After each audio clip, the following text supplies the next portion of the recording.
Pronto, saudações. Gente, eu fiquei de responder a pergunta de um seguidor meu lá no...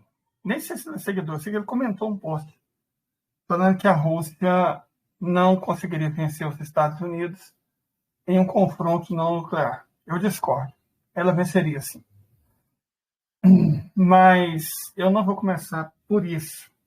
Embora o assunto seja pertinente, eu vou responder a pergunta desse cidadão. A questão aqui é que existe risco de guerra nuclear. Certo? Existe risco de guerra direta entre Estados Unidos e Rússia, e esse risco nunca foi tão grande. Perfeito? Então, para validar isso, nós vamos trabalhar com um artigo que o Larry Johnson publicou no blog dele. Certo? Ele começa com a pergunta, o título é uma pergunta. Os líderes americanos podem encontrar uma acomodação com a Rússia? E a gente vai comentar a resposta. Você começa com um tapa na cara. Receio que a resposta seja um sonoro não. Espero e rezo para estar errado nesse ponto, mas não vejo nenhuma evidência que tal mudança de opinião em relação a Putin e todas as coisas russas estejam por vir. Concordo, gênero, número igual. As tropas dos Estados Unidos e da União Soviética apertaram as mãos sob as águas do rio Elba em 25 de abril de 1945. Essa água agora está envenenada. Então, vamos começar com isso. A estratégia dos democratas de utilizar a mídia para demonizar o Putin e tudo que era russo foi usado tanta exaustão que eles conseguiram demonizar o Putin e tudo que era russo. O problema é que isso quebrou as pontes, derrubou as pontes. Agora, na necessidade de conversar, os americanos, caso tentem, vão parecer fracos, porque foram eles que falaram que os russos eram mal, do demônio, que o Putin era um ditador sanguinário e comunista. Então, agora, eles não têm mais como ter condição moral de conversar com o Putin ou com os russos. É como se eles tivessem derrubado uma ponte que eles precisassem em algum momento cruzar. Agora não tem como cruzar. E isso é perigoso por uma série de razões. Mas vamos continuar com o artigo do Larry Johnson. Ele diz, uma pesquisa recente da Gallup revela a profundidade do sentimento negativo. Abre aspas. Deixa eu até colocar o link aqui da matéria que eu estou comentando no nosso canal no Telegram. Então, vamos lá, está aqui. Vamos continuar. Uma pesquisa recente da Gallup revela a profundidade do sentimento negativo. Abre aspas. As opiniões já negativas dos americanos sobre a Rússia pioraram ainda mais no ano passado, caindo de 15% para uma visão favorável para 9%. A leitura atual da Rússia é a mais baixa desde que o Gallup mediu isso pela primeira vez, quando ainda existia a União Soviética, em 1989. A Rússia agora é o quarto país na pesquisa de classificações favoráveis da Gallup a registrar uma pontuação favorável abaixo de 10%. Irã, Iraque e Coreia do Norte tiveram classificação abaixo de 10% em várias ocasiões. A classificação favorável mais baixa de todos os tempos para qualquer país foi de 3% para o Iraque em 1991, durante a Guerra do Golfo Pérsico. Aí, gente, o problema são os americanos. Quer dizer, 3% da população tinha uma visão favorável para o Iraque em 1991, por conta da guerra que os Estados Unidos estavam fazendo, usando pretextos mentirosos. Lembra a arma de destruição em massa? Então, a população americana é facilmente manipulável. E isso é perigoso. Porque é diferente dos outros países, que não ofereciam um risco real aos Estados Unidos, a Rússia oferece. E grande, enorme. Eles deveriam ter pensado melhor. Não pensaram. Mas vamos continuar. Ao mesmo tempo que as linhas de comunicação diplomática precisam estar abertas e ativas entre Washington e Moscou, a campanha de propaganda sustentada que retrata a Rússia como um Estado comunista, gente, eu fico pensando no nível de burrice. Sabe, eu tento manter uma certa calma quando eu falo isso, mas é um nível de burrice inacreditável e perigoso. Sabe por que é perigoso? Porque os americanos realmente parecem acreditar, igual os bolsonaristas, os crentes, né? Que tem como um Estado ser comunista. Quer dizer, um dos princípios do comunismo é exatamente abolir o Estado. Então é impossível o Estado ser comunista. E ele está lá mesmo um monte de estrume que os crentes, que os bolsonaristas falam. Ah, Venezuela é comunista, Cuba é comunista, China é comunista, aí Rússia é comunista. Meu Deus. Como um Estado vai ser comunista? Sério, gente? Nossa Senhora. Quer dizer, como é que você dialoga nesse nível? De verdade, nesse nível cognitivo não existe diálogo. Não tem como haver diálogo. Porque, como dizem os físicos, esses caras não estão nem errados. Certo? De tão errado que eles estão. Quer dizer, a Rússia é um país comunista. Oh, meu Deus. Não, sabe, não tem. Não tem como conversar. Não tem. Absolutamente não tem. Vamos lá. Comunista autoritário interessado em recriar o Império Soviético.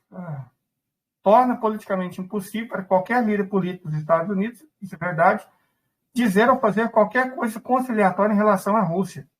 E isso é incrivelmente perigoso e estúpido, é o que eu venho dizendo há muito tempo. Isso é perigoso e isso é estúpido. Eu, inclusive, me exalto quando falo isso. Isso é perigoso e é estúpido. Sabe? Mas vamos continuar. Não me lembro de nenhum momento durante a Guerra Fria, de 47 e 91, em que as relações entre Washington e Moscou tenham sido tão tensas.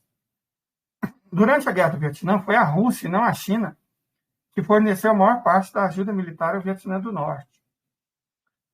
Durante os anos 1950 e início dos 1960, Moscou havia empregado uma política de não intervenção em relação ao conflito do Sudeste Asiático. O primeiro-ministro Nikita Khrushchev, por exemplo, que queria evitar outro impasse nuclear, como aconteceu em 1962 em Cuba. No entanto, seus sucessores, Alexei Kosygin e Leonid Brezhnev, queriam agradar a linha dura do exército soviético e, consequentemente, aumentar a ajuda militar. Na primavera de 1967, um rio de ajuda fluía da Rússia para o Vietnã do Norte. No final da década de 1960, mais de 3/4 do equipamento militar e técnico recebido pelo Vietnã do Norte vinha de Moscou. Sergei Glagov escreveu no Asia Times que Moscou contribuiu com armas essenciais para as capacidades de defesa do Vietnã do Norte contra a guerra aérea americana, incluindo sistemas de radar, artilharia antiaérea e mísseis superfície-ar, LANs. Sem esse material, a defesa aérea norte-vietnamita dificilmente seria viável, disse ele. Os suprimentos militares da Rússia transformaram completamente a natureza da guerra. Ao contrário do que mostram os filmes de Hollywood, os vietnamitas não lutaram apenas com astúcia e camuflagem, eles atingiram os americanos com enorme poder de fogo, numa escala impressionante. Seu arsenal incluía 2.000 tanques, 7.000 canhões de artilharia, 5.000 canhões antiaéreos e 158 lançadores de foguete terra-ar. As novas armas, mesmo que não fossem as mais recentes do arsenal de Moscou, eram mais avançadas que as americanas, levando a muitas derrotas das forças americanas no campo de batalha, que é o que a gente está vendo na Ucrânia, né? Aeronaves americanas correram para os céus repletos de SANs e repletos de salvas de ataque. Embora os soviéticos fossem indiretamente responsáveis pelas baixas americanas naquela guerra maldita, os presidentes Lyndon Johnson e Richard Nixon e suas equipes de segurança nacional continuaram a manter os canais de comunicação e diplomacia abertos entre Washington e Moscou. Essas trocas produziram os acordos históricos de 1972, que foi o Tratado de Mísseis Antibalísticos, o primeiro Tratado de Limitação de Armas Estratégicas, SALT I, e o Acordo Soviético-Americano sobre Incidentes no Mar. Embora os Estados Unidos estivessem envolvidos na Guerra do Vietnã e percebessem que estavam perdendo, isso não os impediu que diplomatas de ambos os lados trabalhassem cooperativamente para reduzir as tensões e reduzir o risco de uma guerra nuclear. E agora, a gente vê o exato oposto. Não parece existir na Casa Branca, de verdade, não parece existir na Casa Branca, ninguém minimamente capaz de diálogo, de entender de fato o que está acontecendo e o risco do que está acontecendo. Certo? Então, criou-se uma situação perigosíssima, porque os Estados Unidos criaram e entraram em uma espiral de ódio que não permite a ninguém, seja democrata ou republicano, estabelecer conversa com os russos. Paralelamente, os russos e os chineses, de certa forma, estão enojados com a hipocrisia e a capacidade de mentir que os americanos têm. Então, um lado, os Estados Unidos odeiam os russos, e do outro, os russos desconfiam profundamente, têm um desprezo quase infinito pelos Estados Unidos. Então, não tem como haver diálogo. Não tem como. Diálogo é impossível nessas circunstâncias. Nessas circunstâncias, qualquer diálogo é impossível. Mas vamos lá continuar com o artigo do Larry Johnson. As atitudes americanas estão endurecendo e uma vitória russa na Ucrânia provavelmente aumentará o abismo entre a América e a Rússia. A notícia de hoje é sinistra e realmente foi. Eu estava até preparando um texto massa, cara, para a gente discutir sobre filosofia, né? Queria discutir Thoreau do lado americano e Soloviev do lado russo. É uma discussão muito filosófica do que é o espírito americano e do que é o espírito russo. Mas não dá, né, gente? Olha a notícia. O presidente Vladimir Putin anunciou que a Rússia vai colocar armas nucleares táticas na Bielorrússia em resposta às promessas britânicas de fornecer projetos de urânio empobrecido para a Ucrânia. Não importa se esses projetos realmente representam alguma ameaça radioativa para a Rússia. A Rússia percebeu isso como uma ameaça e está reagindo de acordo. Por sua vez, os Estados Unidos decidiram cutucar os russos no olho, anunciando a sua intenção de se intrometer nos assuntos internos da Bielorrússia, aliado russo. Abre aspas. Os Estados Unidos estão considerando a possibilidade de nomear um representante especial para a Bielorrússia, que irá interagir com a oposição do país, disse Anthony Blinken. Cara, a gente está no mesmo mundo que esses idiotas. O canal da onde saiu isso é esse aqui. Certo? Ostático Vajnai. Mas vamos continuar. A hipocrisia dos Estados Unidos é impressionante. Lembrando, gente, que o Larry Johnson é americano. Trabalhou 20 anos para o Pentágono. Políticos americanos e analistas de mídia continuam a gritar assassinatos sangrentos sob a interferência russa nas eleições americanas e seus débeis esforços para usar a mídia social para influenciar a opinião política. No entanto, sem nenhum senso de ironia ou vergonha, os Estados Unidos falam abertamente em se livrar do presidente da Bielorrússia, o Luka, né? Esse tipo de duplicidade que uniu a Rússia e a China em uma união histórica. E aí ele termina. Enquanto os Estados Unidos continuarem a perseguir políticas e fazer declarações públicas que a Rússia perceba como uma ameaça existencial à sua nação e ao seu povo, uma guerra entre os Estados Unidos e a Rússia parece cada vez mais provável. Eu realmente espero estar errado. Mas eu acredito que o Sr. Larry Johnson não está errado. Eu não sei se vocês lembram o ataque vergonhoso que eu dei no dia que eu li uma determinada notícia. Eu falei, vai dar merda. E de lá para cá, nada melhorou. De lá para cá, nada melhorou. Quem está nesse canal há mais tempo deve se lembrar do episódio.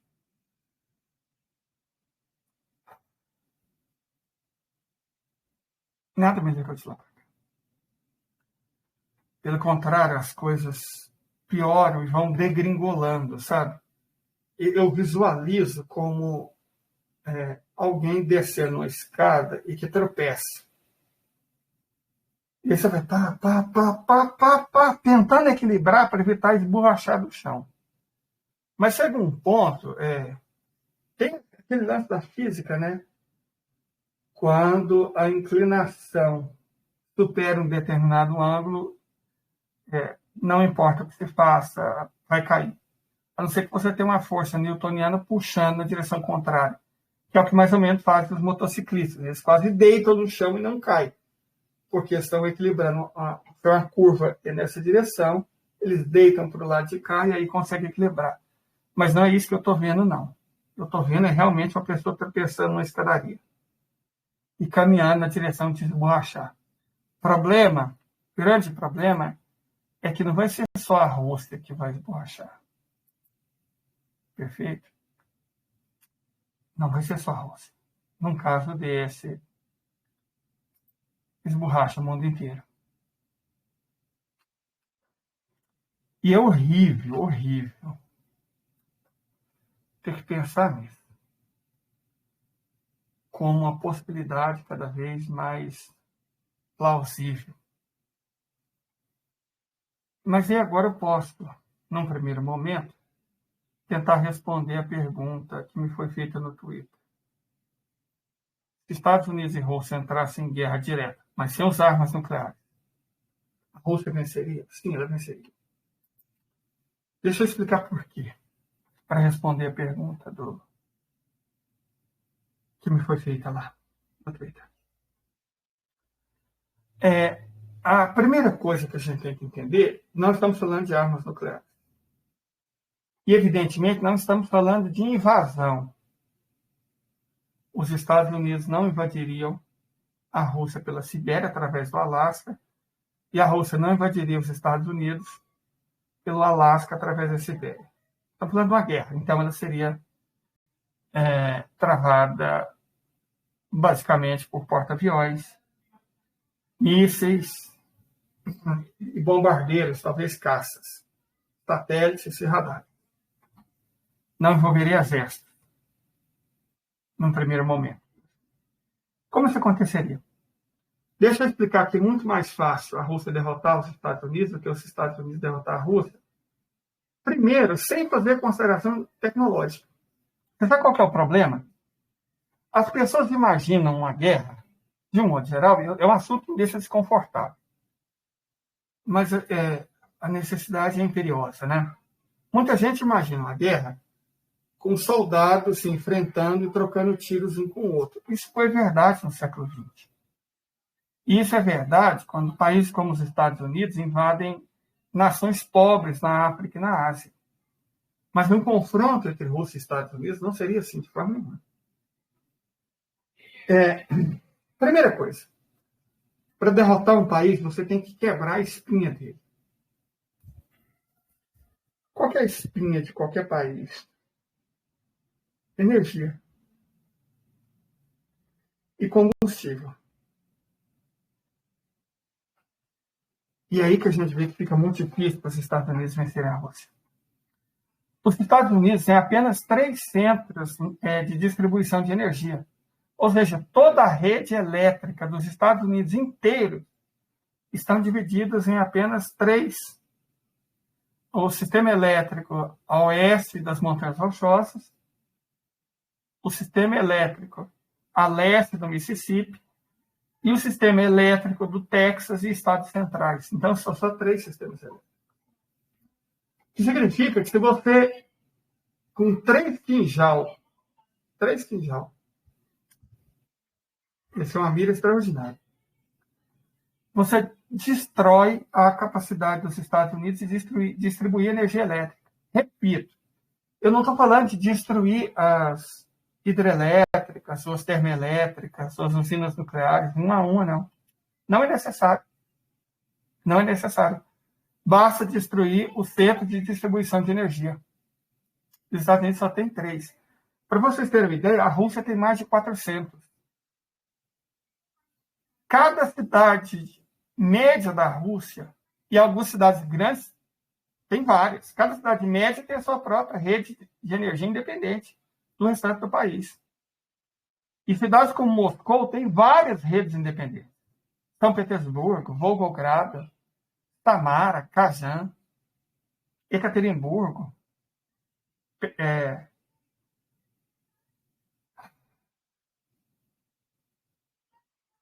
As cidades médias para grandes da Rússia, todas têm.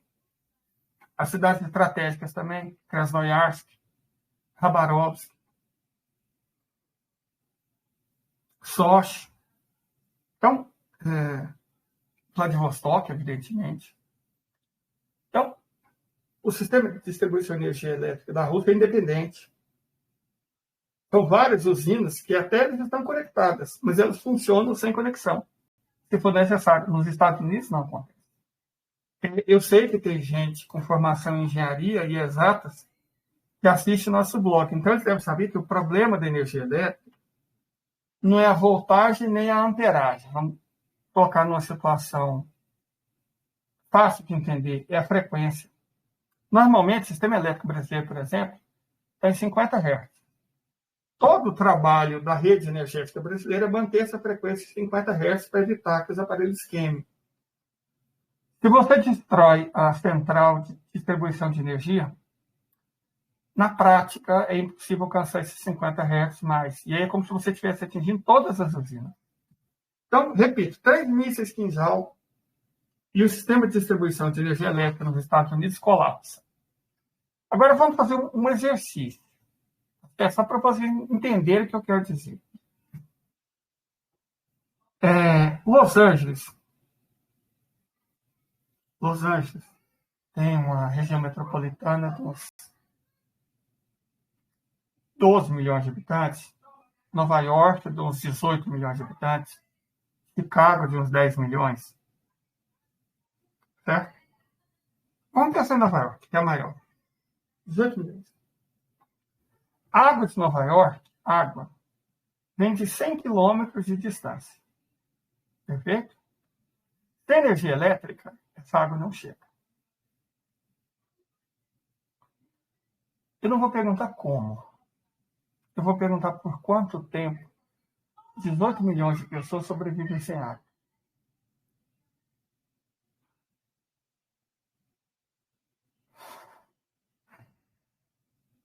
Mas, a maior parte da população nova-iorquina mora em edifícios. Sem energia elétrica, os elevadores não funcionam.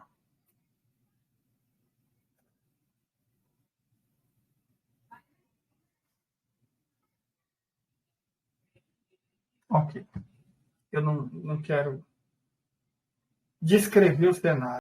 Como eu disse, isso me é desagradável. Não sinto prazer nisso. Mas eu queria que todo mundo aqui entendeu o que eu quis dizer quando eu falei o que acontece com 18 milhões de pessoas sem água. A megalópole Boston a Washington inclui Nova York, Nova Jersey, Filadélfia, Baltimore. Tem 70 milhões de habitantes.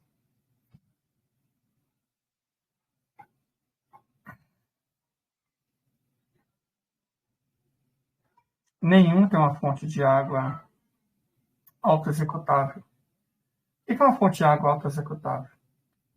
Roma tem. Os romanos fizeram muitas fontes de água autoexecutável que ainda funcionam. É um local que tira água do próprio local. Sabe?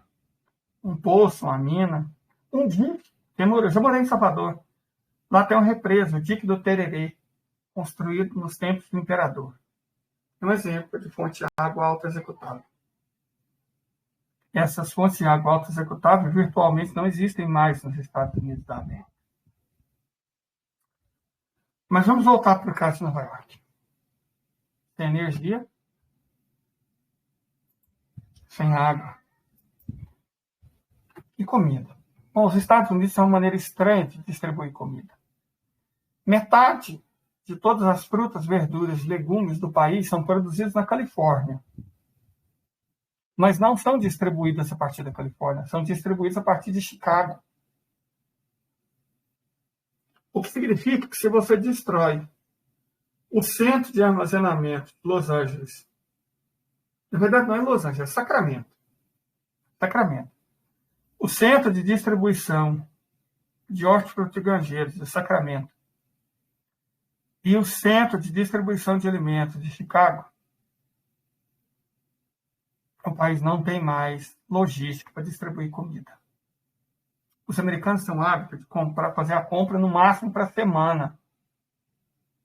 Porque, na maior parte do mundo, as pessoas recebem semanalmente, não mensalmente. São poucos países do mundo onde as pessoas recebem no fim do mês. Em quase todos os países do mundo, a pessoa recebe no fim da semana. Então, os americanos têm o hábito de fazer compras para a semana. Quer dizer que eles não têm estoque. Mas piora. Os Estados Unidos têm depósitos de combustíveis. Vocês poderiam pensar, uns 40, 3. Nós já gastamos 5 quinjals, né? Hipoteticamente. 3 para destruir os centros de distribuição de energia. 2 para destruir os centros de distribuição de alimentos. E agora mais 3 para destruir os centros de reserva de combustível. 8 quinjals.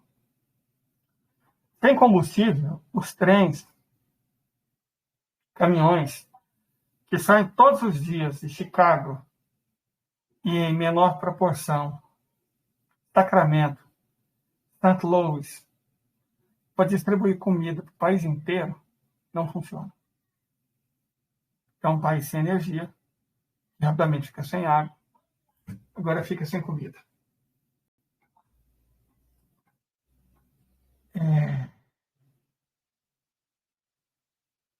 Quem já fez alguma atividade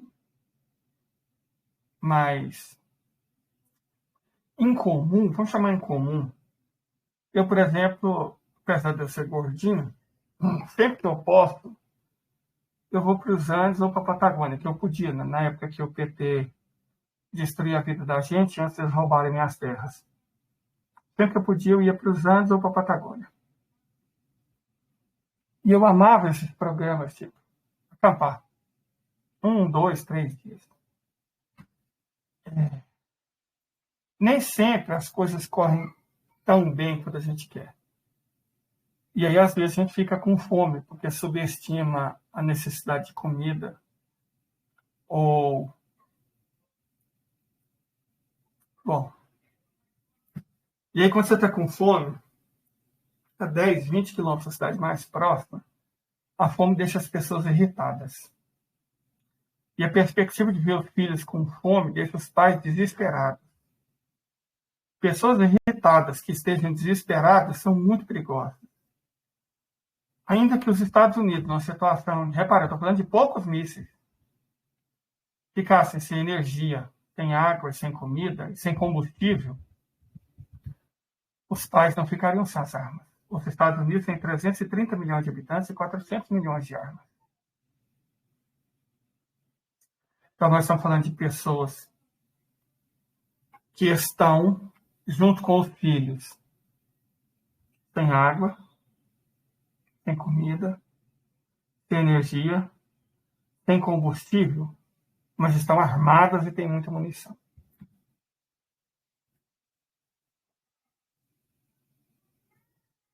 Mais uma vez, eu não preciso descrever um cenário.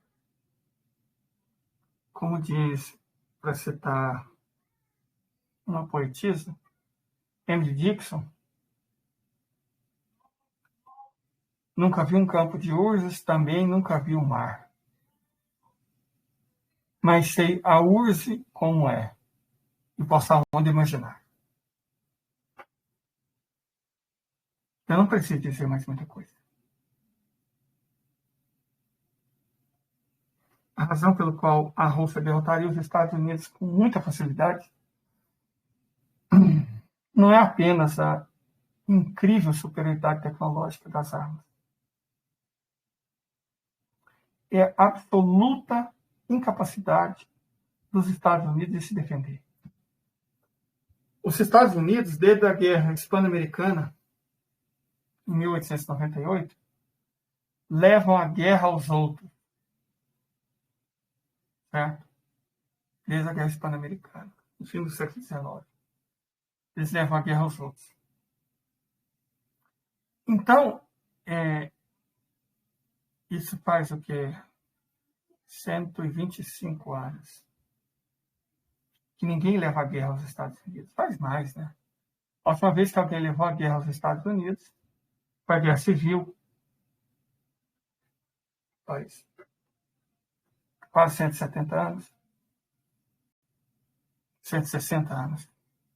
Mais de século e meio. Que ninguém leva a guerra para os Estados Unidos. E eles se acostumaram tanto com a noção de que a supremacia tecnológica, militar, econômica é tanta que ninguém poderia alcançá-los, que eles simplesmente se descuidaram. Vocês entendem o que eu estou dizendo? Eles se descuidaram. A Rússia, gente, a Rússia vem sendo invadida desde a sua fundação. Tem um livro escrito por um autor húngaro, chamado Tibor Samuel. Ele se chama Tradição Russa. E ele explica o quanto ser invadido por finlandeses, varangos, poloneses, lituanos, cavaleiros teutônicos, franceses, alemães, invadir turcos, iranianos. Ter invadido faz parte da história da Rússia. Então, o russo é um povo psicologicamente preparado para a guerra. Mais do que isso, a Rússia é um Estado pronto e preparado para a guerra. As redes de distribuição, o sistema elétrico russo é semi-unificado. Significa que ele pode fornecer unificado, mas em caso de tragédia, centenas de localidades na Rússia, cidades, bairros, quartéis, institutos de pesquisa, centros tecnológicos, funcionam de maneira totalmente autônoma. Tem sua própria rede elétrica de produção e distribuição de energia. Os sistemas de água são o mais autônomos possíveis. A Rússia apoia em combustível. E não tem 3 grandes depósitos, tem centenas. Então, para os Estados Unidos causar para a Rússia o estrago que a Rússia pode causar nos Estados Unidos é impossível. Primeiro que eles não têm tantos mísseis. Não tem, gente, de verdade, não tem. Você pensa, e os Minutemens e CBM, tipo Trident? Cara, tecnologia da década de 50. Muitas dessas armas não se sabe nem se ainda funcionam. Há boatos de que houve um teste, boatos não, mas até foi divulgado. Eles fizeram um teste com o Minuteman, né? Minuteman 3, que é a mais avançada tecnologia deles, é um míssil subsônico, finalizado na década de 1970, ou seja, que tem 50 anos. E de 5 que eles lançaram, só um voou. E outro, o sistema de mísseis dos Estados Unidos é baseado ou em filos, que é uma coisa ridícula, são 3 filos. O endereço está na internet, ou seja, mais 3 quinjal já era. Virtualmente, todos os mísseis ICBM no continente americano desaparecem com 3 quinjal, 3 tiros. Vamos falar Vanguard, né? Mas tem um submarino. Sim, eles têm os mísseis nucleares Trident. Mas eu falo uma coisa para vocês, pessoas. Primeiro, o Trident é um míssil antiquado, lento, muito lento.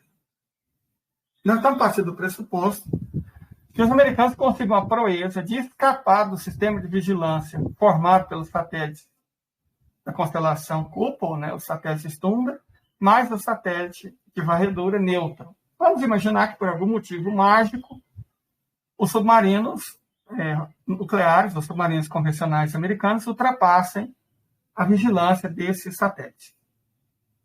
Ou que aviões lentos dos Estados Unidos consigam ultrapassar a vigilância não só dos satélites, aí também no caso de avião tem a rede Peônia e a rede Lotus B, mais os sistemas de radar de alta geração, de última geração, mas porque eles consigam ultrapassar.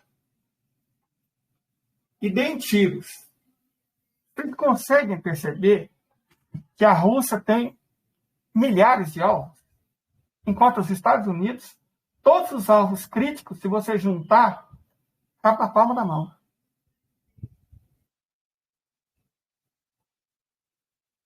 Os três depósitos de mísseis nucleares, os 3 centros de distribuição de energia, os 2 centros de distribuição de comida, o nó ferroviário de St. Louis, e pronto. Acabou os Estados Unidos da América.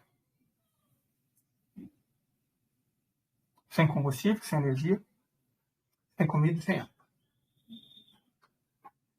E eu fiz um fio sobre isso a partir de um estudo feito por americanos, no qual eles disseram que o número de baixas esperadas no primeiro mês ficaria entre 225 e 240 milhões de pessoas.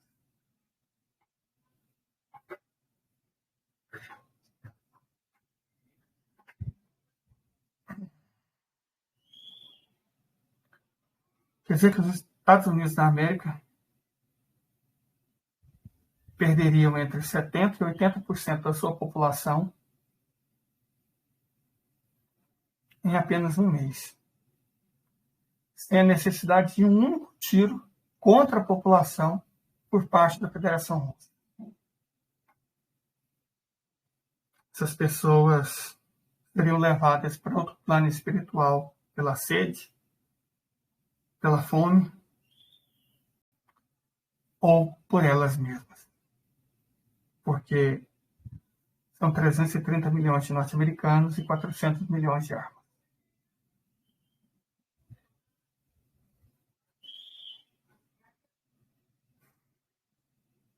Eu não fico feliz imaginando uma situação dessa. Não fico mesmo. Eu sou anarquista e sou católico. Nem minha consciência, nem minha religião permitem felicidade diante de um número de óbitos que pode chegar a 240 milhões de pessoas em um mês. Então, gente, esqueçam os filmes de Hollywood, que imaginam saraivados de bombas atômicas, mísseis, tiro para tudo quanto é lado. Os Estados Unidos seriam destruídos com 12 tiros bem dados.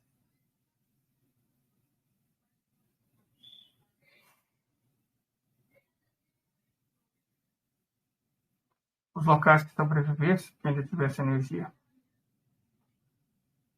que ainda tivesse água, que ainda tivesse comida, que ainda tivesse combustível, eles seriam enormemente visados por uma população desesperada e armada. Tem aquele filme, foi feito na Austrália, famoso até, eu não sou muito de filme, ainda mais esse ano de filme. Tem que é um filme pós-apocalíptico, que as pessoas lutam por combustível, se passa no deserto. Acho que vocês sabem o filme que eu estou falando, ele é até famoso. É porque eu realmente não tenho muita familiaridade com esse ano específico de filme, mas vocês devem saber de que filme eu estou falando. Né? Acho que até era o Mel Gibson que estreava ele na versão original. Esse filme.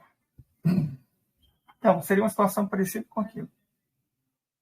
Só que aquilo mostra o pós, não mostra o durante. Um mês que sucederia entre o ataque e a finalização. Um país que perdesse 240 milhões de pessoas não é um adversário. Eu acho que os americanos simplesmente não percebem o enorme perigo que eles estão correndo. Eles simplesmente não conseguem entender, gente. O perigo descomunal que a elite política deles está sujeitando eles. Porque não é uma questão, repito, reitero, com calma, porque é um momento quase solene, não é questão de mísseis passando de avião de alta tecnologia, não. É uma questão de 12 alvos sendo atingidos e deixando a população dos Estados Unidos da América sem energia e sem combustível. Ato contínuo sem água e sem comida. E que com potencial de provocar 240 milhões de óbitos em um mês. Sem os russos darem um tiro. As forças armadas que restassem, elas estariam tão preocupadas tentando evitar ou controlar o caos que a chance deles oferecerem qualquer resistência militar é próxima de zero. Foi assim que a Revolução Russa aconteceu. Nicolau II cometeu um terrível erro de cálculo. Enquanto o país estava fervendo, ele mandou as tropas para lutar a Primeira Guerra Mundial. Resultado: quando os revolucionários se levantaram, não havia exército para reprimi-los. E aí a Revolução venceu. No caso dos Estados Unidos, não é que as forças fossem para outro país, ou que forças russas entrassem. Não. Nada disso seria necessário. O caos instalado forçaria a Segurança Nacional, a Guarda Nacional, o Exército, a Marinha, a Aeronáutica, as polícias, a tentar controlar no primeiro momento. No segundo momento, vendo que não dava, isso é óbvio, gente. Quando ele vê, não dá, acabou. Cada um por si, Deus contra todos. E todos armados. Com certeza, os Rangers do Texas fariam o possível para salvar o Texas, esquecendo os Estados Unidos. Na Califórnia, na Dakota, Wyoming, Idaho, Kentucky, New Hampshire, Rhode Island. Em nenhum dos 50 estados seria diferente. Os Estados Unidos ruiriam. E de maneira ruinosa.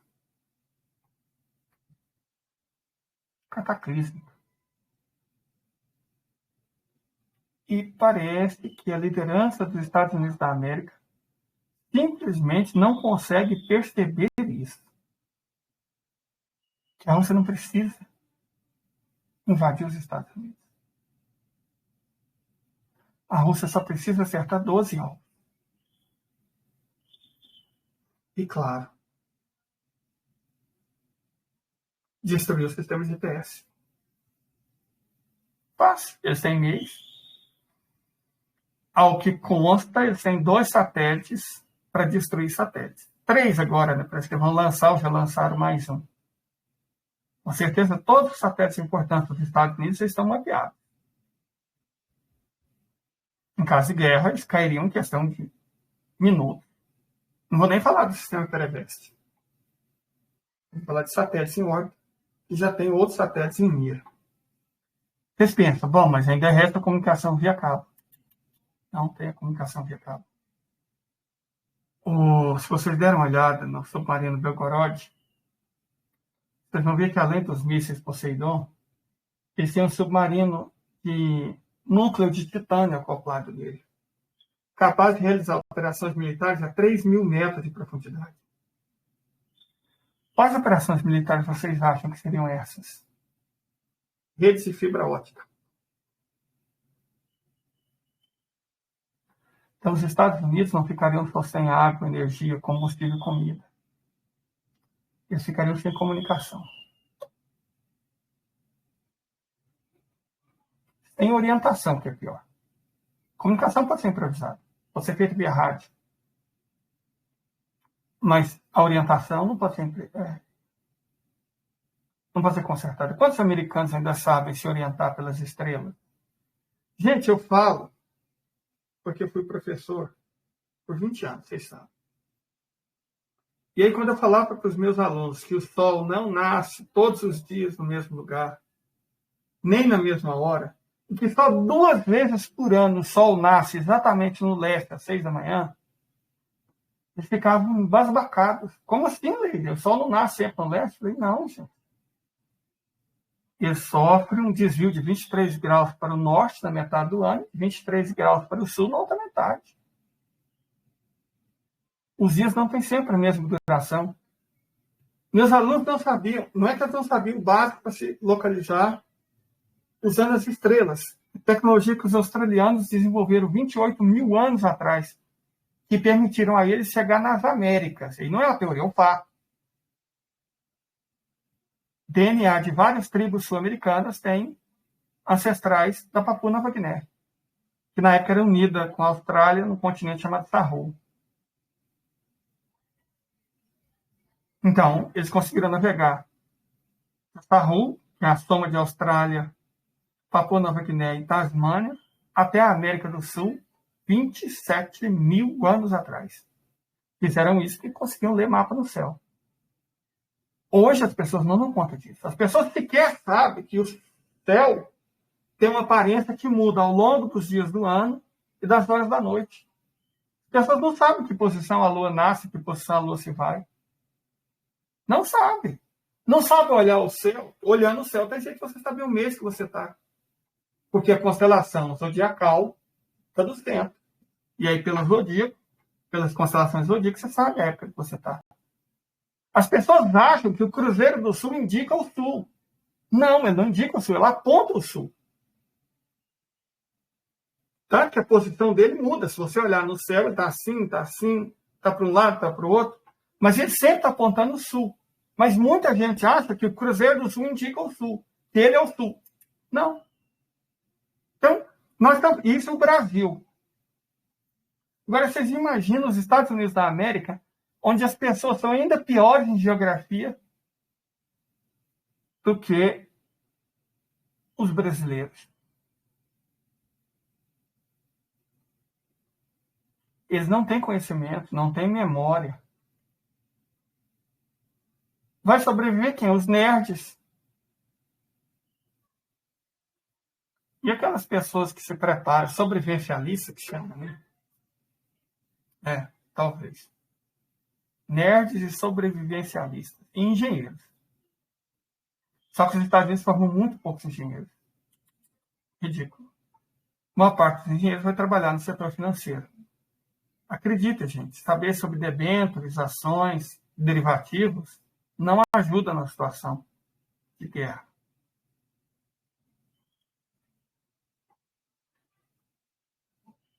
Então, do outro lado, a Federação Russa forma 450 mil engenheiros por ano. Que é um dos melhores ensinos de ciência básica do mundo. Do mundo. Os russos estão preparados para resistir a quaisquer condições, porque isso é o que eles têm que fazer ao longo da vida. Não importa o frio, o calor, a distância.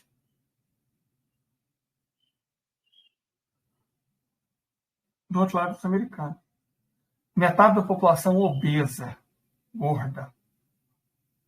20% com doença mental. Só fazer matemática. 20% dos 50% que sobra é 10%. Então já tem 60% da população inútil.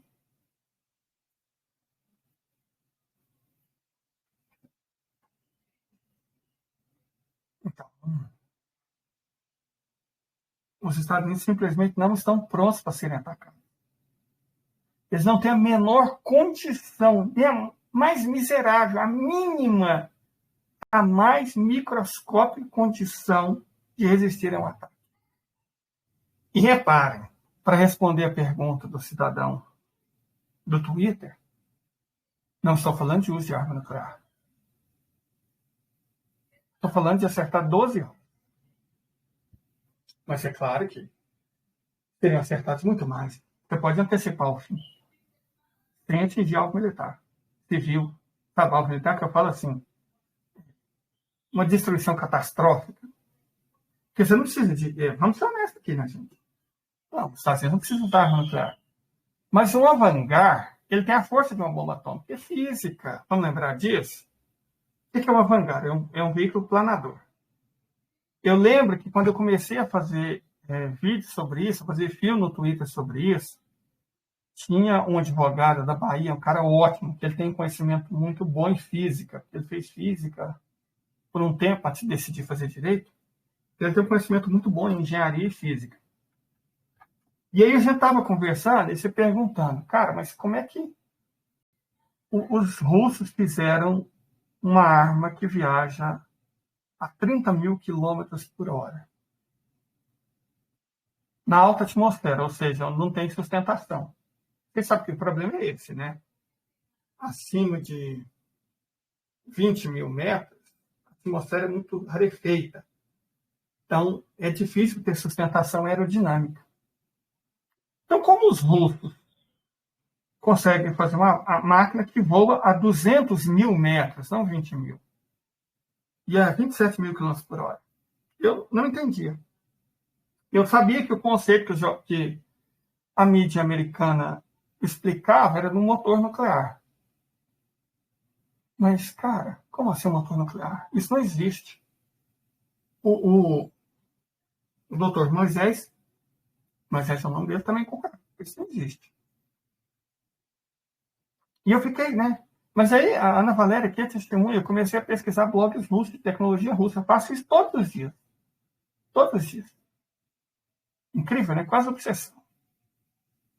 Tem que ser uma passadinha para ver se aconteceu alguma coisa nova, se tem alguma coisa nova, tá? Eu dou. Eu já sei os principais, já sei os caras que discutem sobre os assuntos. E eu descobri, é um motor a plasma. De fato é nuclear. É um motor a plasma.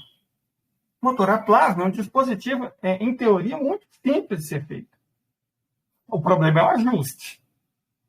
Ok, é um motor a plasma, então funciona com motor a plasma. Aí, tá, ok, é um motor a plasma, entendi como funciona. É um motor a plasma, provavelmente a xenônio. Mas o problema é que o motor a plasma, movido a xenônio, bom, para você produzir o plasma, você precisa de laser. Não dá para fazer laser numa bateria. Na verdade, dá. Dá para fazer laser na bateria. Mas não com a potência que você necessita para produzir um plasma de xenônio.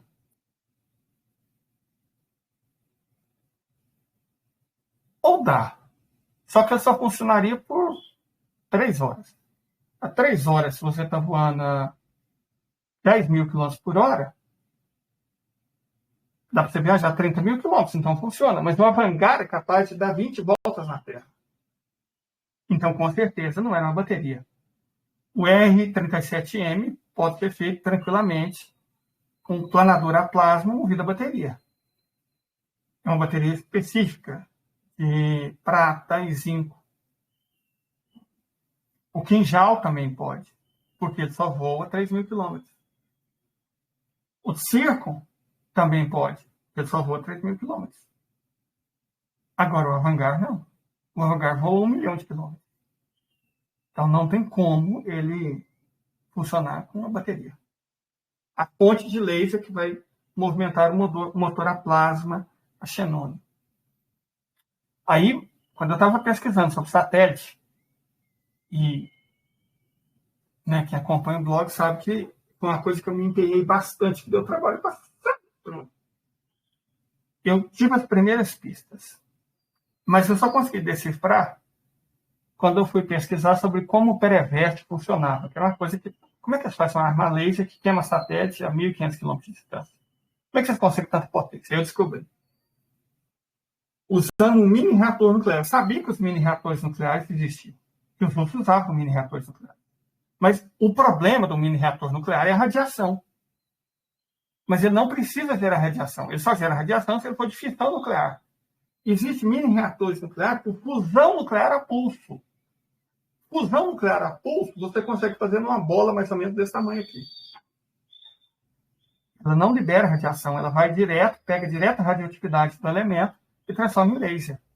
E pode usar quantidades microscópicas do elemento. Quando eu falo microscópica, é microscópica mesmo. 1 grama, menos de 1 grama. Você consegue produzir um laser muito mais que o suficiente para você colocar um motor a plasma em ignição. Por horas e horas e horas, por dias.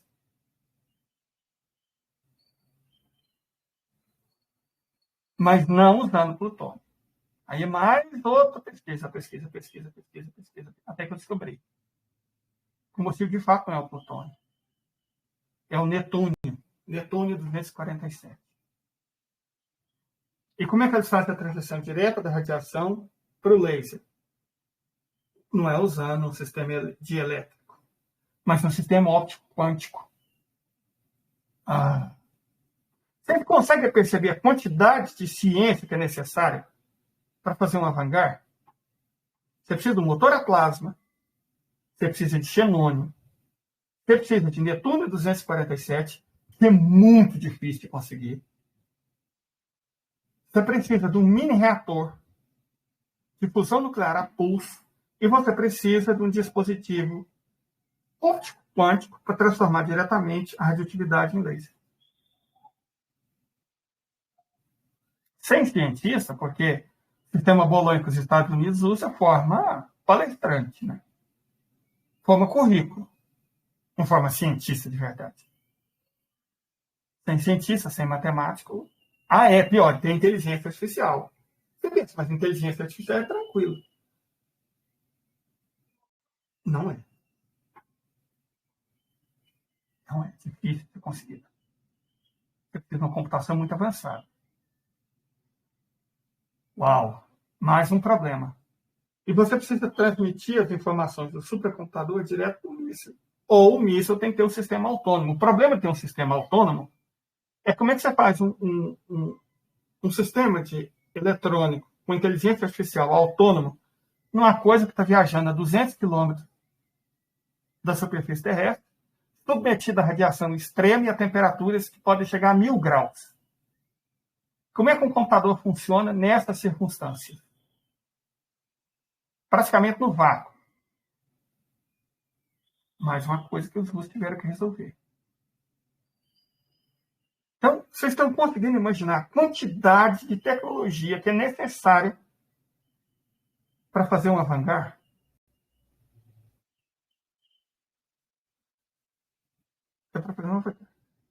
Mas o avant-garde tem outra coisa interessante. Ele pesa 2 toneladas. Claro, né? Carrega esse tanto de coisa. Mas ele não precisa de uma bomba atômica ou de uma bomba de hidrogênio. Na versão carregada, ele é carregado com bomba de hidrogênio. Mas ele não precisa. Nós falamos, sem usar arma nuclear. O avant-garde pesa cerca de 2 toneladas. Certo? 2 toneladas. Ele cai do céu a 30.000 km por hora. Força é igual massa vezes aceleração. Acelera 2 milhões de gramas a 30 milhões de metros. Quantos metros por segundo dá? 30.000 km por hora. 30.000 km por hora, você faz 500 km por hora. 500 km por minuto, né? 500 km por minuto. Cada minuto você faz 500 km. Ou seja, em cada segundo, 60, você faz 8 km, mais ou menos.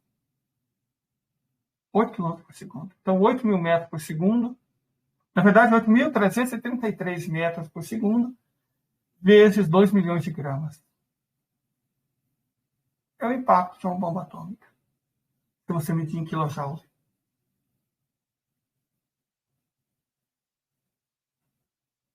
Ou em Newton's Coulomb, né? Não sei se usar bomba atômica pode ter o efeito da bomba atômica. E uma arma dessa é imparável. Absolutamente imparável.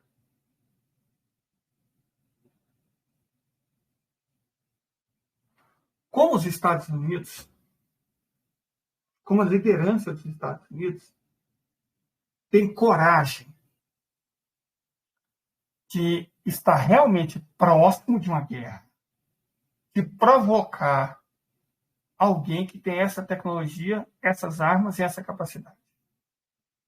Tendo chance nenhuma de deter as armas e meios nenhum de evitar um ataque. Porque durante mais de 100 anos, eles imaginaram que ninguém no mundo poderia fazer o que eles faziam sempre. Levar a guerra.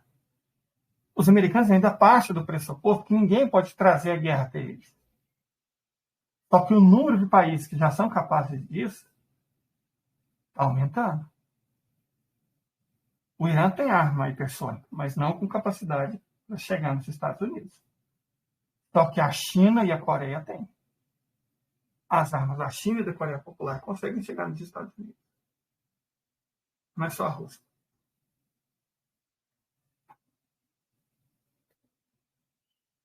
E, por isso, o artigo do Larry Johnson me preocupa tanto.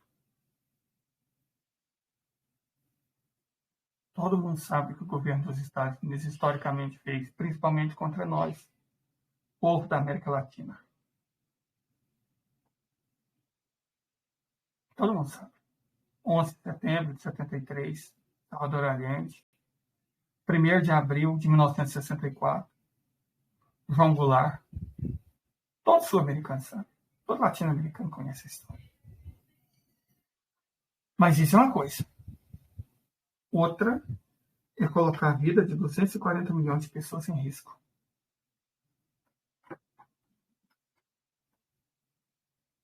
Aí sim nós temos uma questão pesada. Muito pesada.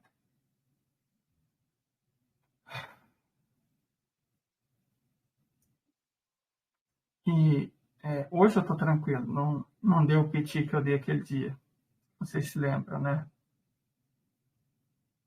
Quando eu vi que a chance da Chabu tinha aumentado enormemente. E está aumentando, continua aumentando. Repito, daquele dia para cá, nada melhorou. Pelo contrário.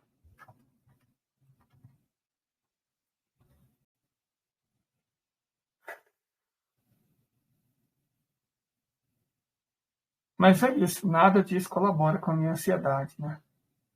Mas engraçado, nessas horas,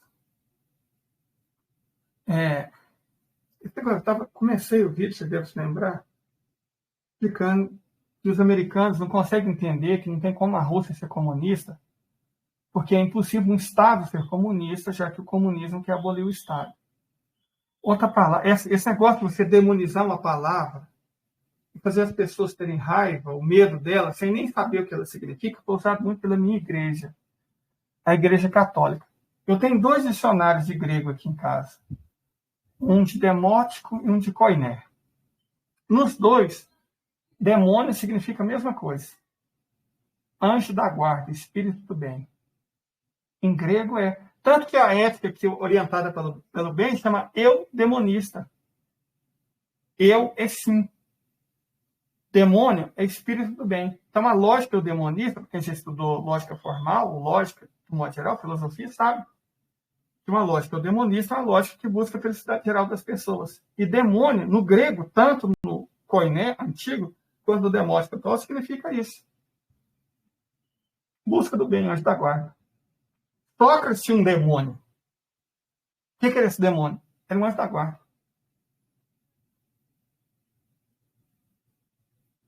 A Igreja Católica é a minha. Eu sou católico. Usou isso. Com efeitos que duram até hoje. Os Estados Unidos usam também. E usando os nossos irmãos, os crentes, eles divulgaram isso à exaustão. Eu não gosto do Instagram por causa disso. O nível é muito baixo. Qualquer debate no Instagram é quase impossível.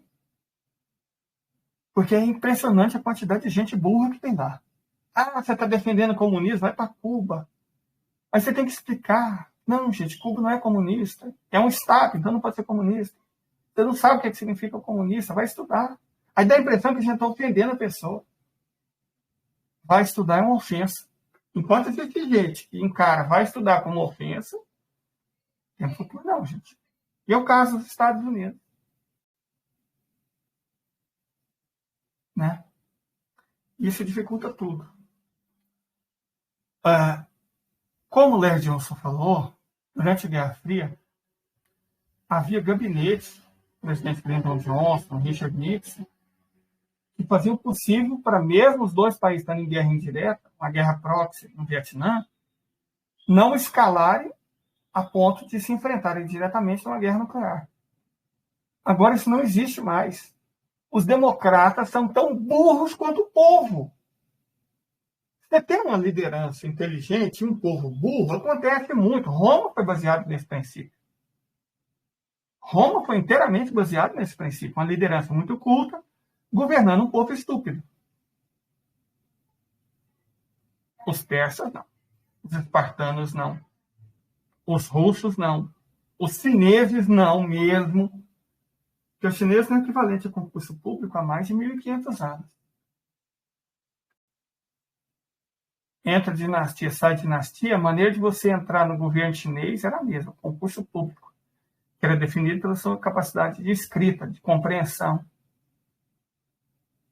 O concurso público não foi inventado no Ocidente, foi inventado na China. Agora, nos Estados Unidos, não. Nos Estados Unidos é um caso de caquistocracia, né? Governo mais incompetente. Quando você tem um governo que é tão burro quanto a própria população. Isso é um risco enorme. Enorme, não só para eles, mas para a humanidade inteira. Como eu disse, nenhuma dessas reflexões me ajuda a controlar a ansiedade. O que ajuda é chazinho de... Eu comprei alecrim com folha de louro e anis estrelado. Eu consigo controlar. Eu tomei um copão desse tamanho aqui, meia hora antes dessa gravação, porque é claro que eu não estou decidindo aqui agora o que falar. Tem que pensar, né? Planejar. E aí você quer fazer assim. O coração parece que vai sair. Porque não é uma coisa abstrata. Veja porque seu coração quase sai pelo peito na hora dessa. Porque eu sei que o que eu estou falando tem significado. Eu sei o que significa. E é horrível imaginar que é uma possibilidade. E é ainda mais horrível imaginar que é uma possibilidade que está se tornando cada vez mais provável.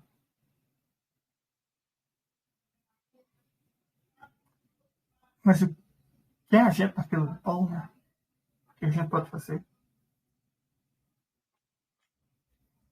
Rezar. Orar. Fazer prece. Torcer, eu não sei as convicções de cada um aqui. Mas eu vou fazer igual o Rei Johnson. Eu vou rezar. E o irônico disso tudo é que eu fico tão ansioso que eu não consigo ir na missa. Ai, ai. Mas é assim, gente. Obrigado pela audiência. E estamos aqui, né? A procura de notícia boa para dar. Assim que ela surgir. Até mais e obrigado.